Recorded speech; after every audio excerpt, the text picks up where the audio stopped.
9장 1절에서 3절까지 말씀만 같이 읽도록 하겠습니다. 자, 신약성경 요한복음 9장 1절에서 3절까지 말씀.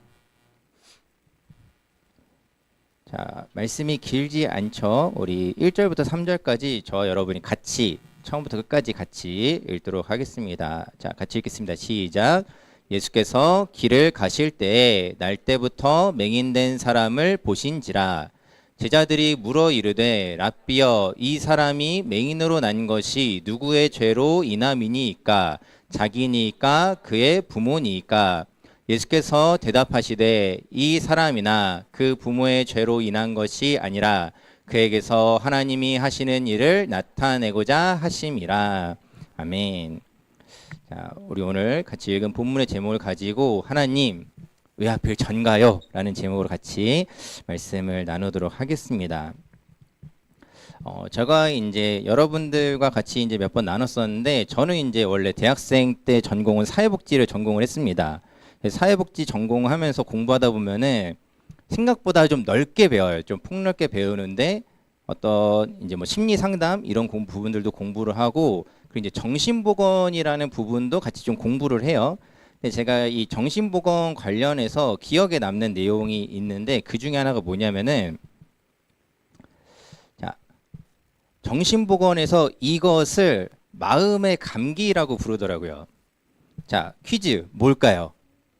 오, 다들 잘 아시네요. 자, 이 우울증을 가리켜서 마음의 감기다라고 표현을 하더라고요. 저는 이거를 대학생 때, 그러니까 지금으로부터 돌이켜보면 꽤 오래됐어요. 거의 15년 전에 처음 이제 들었었는데, 그 당시만 해도 사실 이 우울증이라는 게 조금은 좀 예민한 단어였어요. 지금보다는 조금 예민한 단어여서 누군가가 우울증이야 라는 말을 하는 것도 굉장히 조심스러웠던 때입니다.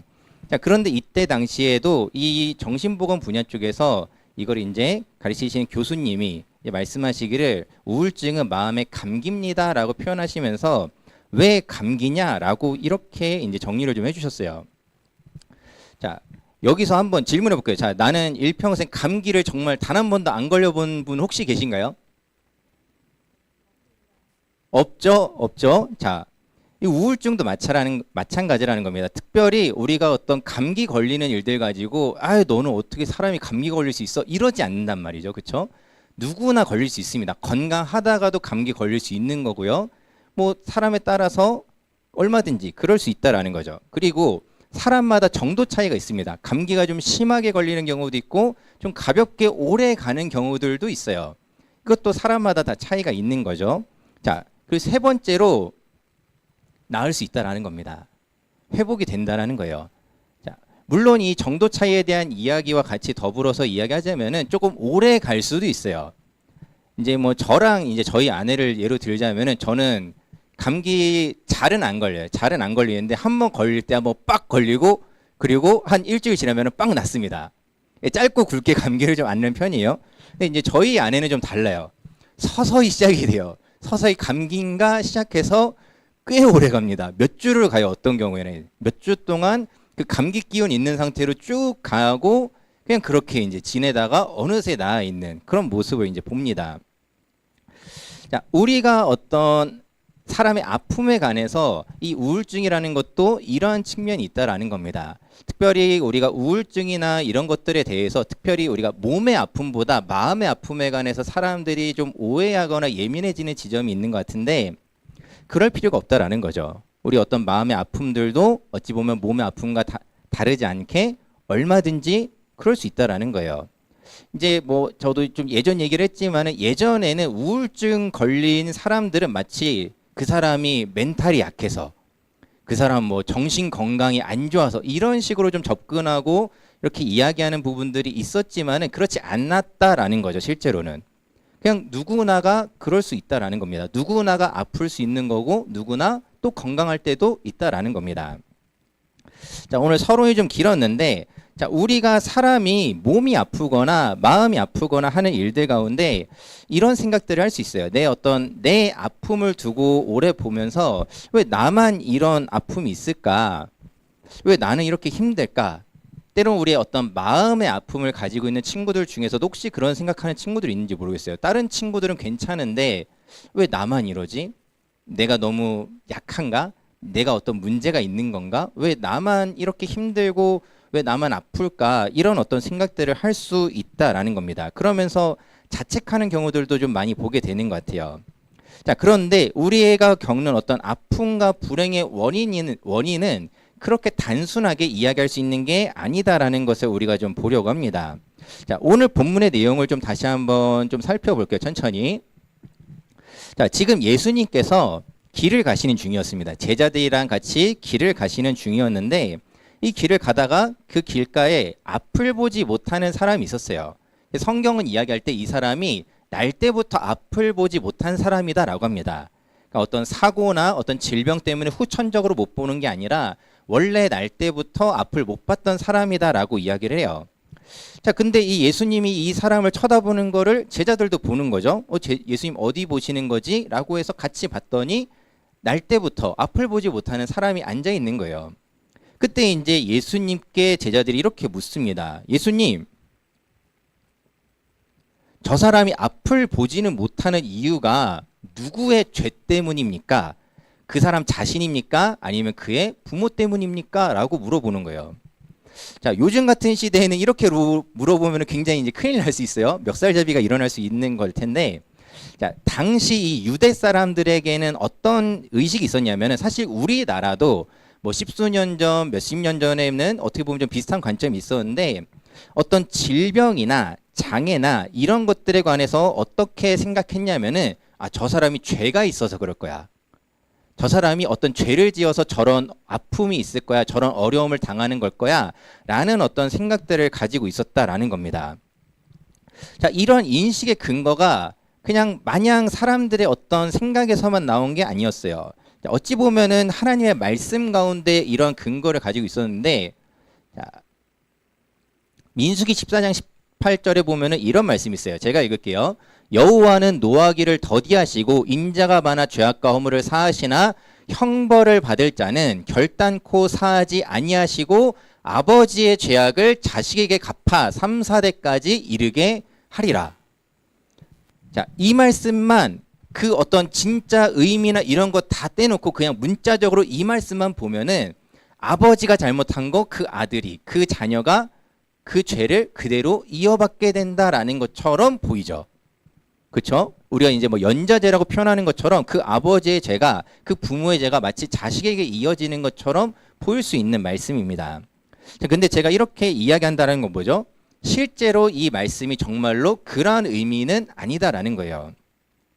자, 이 말씀을 문자적으로만 접근해서 당시 많은 유대인들이 오해했던 건 뭐냐면은 누군가가 어떤 아픔을 겪거나 힘든 일이 있거나 불행을 겪을 때 누가 죄 지었나 보다.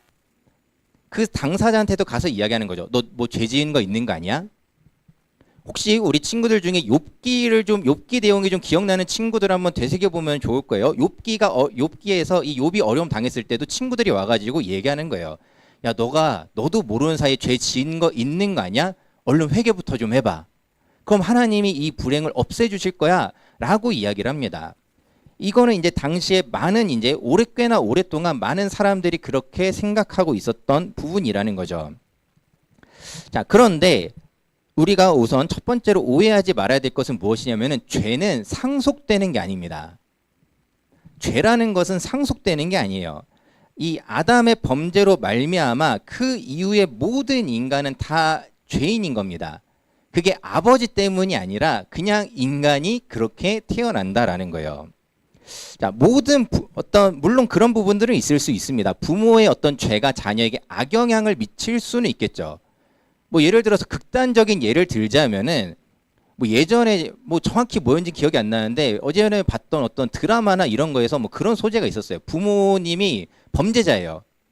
뭐 이제 절도나 이런 것들을 사기질을 치고 이제 절도를 하는 그런 범죄자인데 그 집에서 자라는 자녀가 죄를 지을 확률이 높을 수밖에 없는 거죠. 왜냐하면 내 부모님에게서 보는 게 절도나 사기, 거짓말 이런 것들이기 때문에.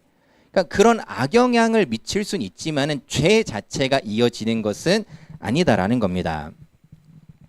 자, 우리가 오늘날에도 많은 이런 오해들을 가지고 살아가고 있지 않나 싶습니다. 어떤 어려움들이나 아픔이나 불행에 관해서 실은 너가 뭐 잘못한 거 아니야? 안 믿는 사람들도 간혹 그런 얘기 하더라고요. 뭘 잘못했겠지. 그러니까는 천벌 받았겠지. 뭔가 잘못한 게 있으니까는 그럴 거야. 라는 식으로 생각하고 이야기한다라는 거죠. 자, 그런데 여기서 여러분에게 권면하고 부탁을 드린 것은 무엇이냐면은 여러분들 타인의 어떤 아픔이나 불행에 관해서 함부로 얘기하지 않도록 조심하십시오. 이 사람이 왜 아픈지, 왜 힘든 일을 겪는지 혹여나 실제로 그 사람의 어떤 책임이 있을지언정 그런 얘기들은 함부로 하지 않는 것이 좋습니다. 자, 오늘 본문의 제자들은 그러한 접근을 했던 거예요. 이 사람이 왜 이런 장애를 가지고 있습니까? 왜 이 사람은 이런 장애를 가지고 태어났습니까? 자기의 죄 때문입니까? 아니면 부모의 죄 때문입니까? 라고 물어봤지만은 이것은 애초에 질문이 잘못되었었다라는 겁니다. 자, 예수님께서는 이러한 제자들의 질문을 바로 잡아주세요. 예수님께서는 지금 이 사람이 왜 이런 아픔을 겪고 불행을 겪는지 원인 분석을 하시지 않습니다. 예수님께서는 지금 이 사람의 아픔의 목적에 관해서 이야기하세요. 자, 원인과 목적이 굉장히 비슷하게 느껴질 수 있겠지만은 다릅니다. 어디서부터 시작됐느냐라기보다는 그래서 이 일의 끝이 무엇이냐를 예수님은 집중하셨다라는 거예요. 자, 예수님께서는 이렇게 말씀하십니다. 이 사람이나 그의 부모가 죄를 지었기 때문이 아니다. 다만 그 안에서 일하시는 하나님의 능력을 드러내어 알게 하고자 함이다라고 말씀을 하십니다. 자, 우리는 사실 인간적으로는 그런 것들을 좀 많이 봐요. 누군가가 힘든 일, 어떤 아픈 일들을 겪을 때 왜 그랬어? 뭐 이유가 뭐야?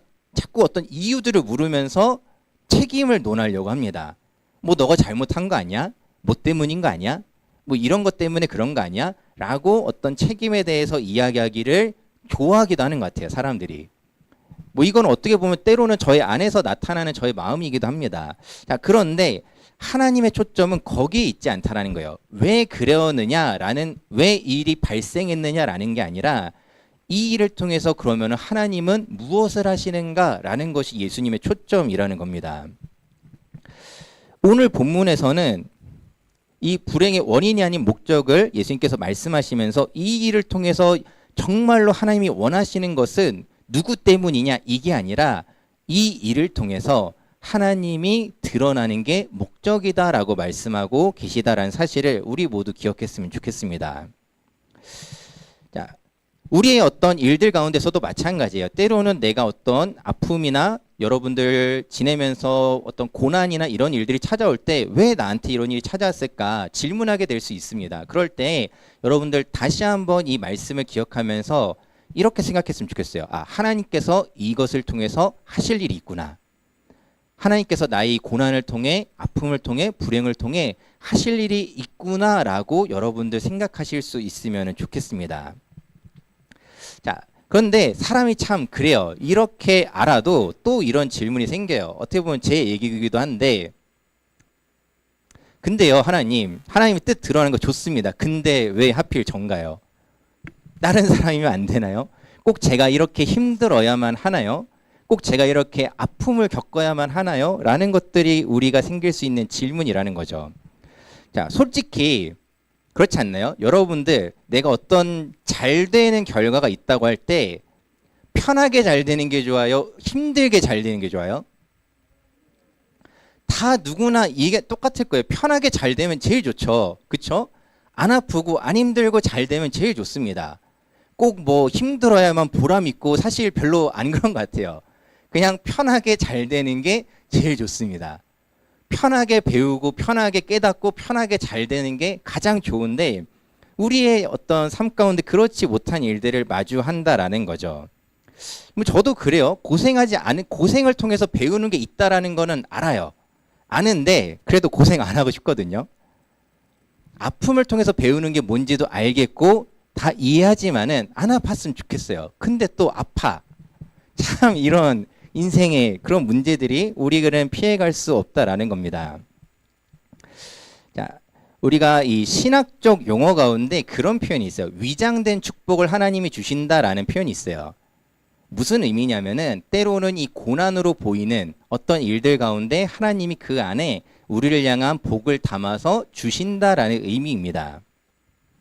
자, 그런데 이런 말도 사실 별로 달갑지 않을 때도 있는 것 같아요. 그러면은 저 같으면 사실 그런 마음이 좀 들어요. 하나님 이 고난을 통해서 복을 주신다고요? 그러면은 저는 고난도 복도 안 받겠습니다. 저는 그냥 평범하게 살게요. 그냥 놔둬주세요. 이런 마음이 더 생기기도 한다라는 거죠. 자, 그런데 우리가 잊지 말아야 할 여러분 중요한 진리이자 우리가 피할 수 없는 사실은 무엇이냐면은 모든 사람은 살면서 이 모든 아픔과 불행을 피해갈 수 없다라는 겁니다. 마치 우리가 오늘 설교 시작하면서 나눴던 것처럼 아무리 평소에 건강관리 잘하고 건강하게 살았던 사람도 감기에 걸릴 수 있는 거고요. 내가 아프고 싶지 않아도 아플 수 있는 겁니다. 인간에게는 사실 피할 수 없는 그런 아픔과 고난들이 어쩔 수 없이 찾아온다라는 거예요. 자, 그렇다면 우리에게 중요한 것은 이것을 피하는 방법보다 더 중요한 건 뭡니까? 이것을 통해서 그럼 내가 그 다음 단계를 어떻게 가야 되는가? 이것의 의미를 아는 사람과 모르는 사람의 발걸음은 반드시 다를 수밖에 없다라는 사실을 여러분 기억하시면서 우리가 기억해야 되는 것은 무엇이냐면은 고난은 피할 수 없지만은 이 고난의 의미를 아는 사람과 모르는 사람의 인생 다음 단계는 반드시 다르다는 거예요. 이 사실을 우리가 기억하면서 우리에게 찾아온 고난을 그냥 힘들었어, 짜증나, 그냥 그렇게 끝내는 게 아니라 그 일을 통해서 하나님이 나한테 어떤 일을 하시는지, 그 일을 통해서 하나님이 나한테 내 인생에 어떤 의미들을, 어떤 가치들을 담아내고 있는지를 깨닫고 발견할 수 있는 우리 청소년 여러분 되기를 주님의 이름으로 축복을 합니다. 우리를 향한 주님의 사랑의 눈길이 있다는 사실을 여러분 기억하시기 바랍니다. 오늘 본문에서도 예수님께서 그 사람을 바라보셨어요. 날 때부터 앞을 보지 못하는 사람을 바라보셨습니다. 왜요? 불쌍해서? 에휴 찌찌 이런 마음이었을까요? 아니죠. 아닙니다. 그 사람을 통해서 물론 그 사람의 아픔에 누구보다 공감하시고 긍휼히 여기시고 자비로운 분이시지만은 그 아픔을 통해서 그 사람의 인생 가운데 하나님이 앞으로 어떤 일을 하실지를 아시기 때문에 그를 사랑의 눈길로 바라보셨다라는 겁니다. 제자들의 바라봤던 시선은 그런 거였죠. 왜 그래요? 왜 그래요? 자기 죄 때문이에요? 부모 죄 때문이에요? 어떻게 보면은 제가 성경을 읽어가는 방식 가운데는 가끔 좀 그래요. 제자들이 좀 깐족거리는 것 같아요. 그냥 가만히나 좀 있지. 꼭 그렇게 예수님한테 꼭 그렇게 한 번씩 그런 질문을 합니다. 그래도 예수님 그거 질책하지 않으시고 이야기해 주시죠. 이거는 하나님의 뜻을 드러내시기 위한 거야 라고 알려주신다라는 겁니다. 자, 오늘 본문 1절에서 예수님께서 이 사람을 보셨다, 예수께서 보신지라 라고 말씀하고 있는데 이 눈길을 하나님께서는 언제나 우리에게 향하고 계시다는 겁니다. 때로는 지금이나 아니면 지나온 시간 가운데 나에게 있는 어떤 아픔이나 어려움들, 이러한 시간들 속에 하나님은 언제나 우리를 향해서 하나님의 시선을 거두지 않으시고 언제나 우리를 바라보고 계시다는 겁니다. 그리고 우리를 통해서 일어나게 될 그 하나님의 놀라운 일들을 주님도 기대하시면서 바라보고 계시다는 거예요. 자, 우리 시편에서는 이렇게 우리에게 말씀하고 있습니다. 우리 시편 34편 15절 말씀 같이 한번 읽어보도록 하겠습니다. 우리 큰 목소리로 같이 한번 읽어볼게요. 시작. 여호와의 눈은 의인을 향하시고 그의 귀는 그들의 부르짖음에 기울이시는 도다. 아멘. 우리를 향하시는 이 하나님의 눈길과 하나님의 그 쫑긋을 기억하면서 우리를 절대로 외면치 않으시는 하나님을 여러분 바라보시기 바랍니다. 이러한 하나님의 열심으로 우리를 바라보시는 그 주님을 의지하시기 바랍니다. 혹시 지금이나 아니면 앞으로 여러분에게 찾아오는 정말 내가 원치 않는 어떤 어려움들 찾아올 때 여러분 기억하십시오. 왜 그러지? 그 원인을 찾기보다 이 일을 통해서 하나님이 하실 일이 있구나.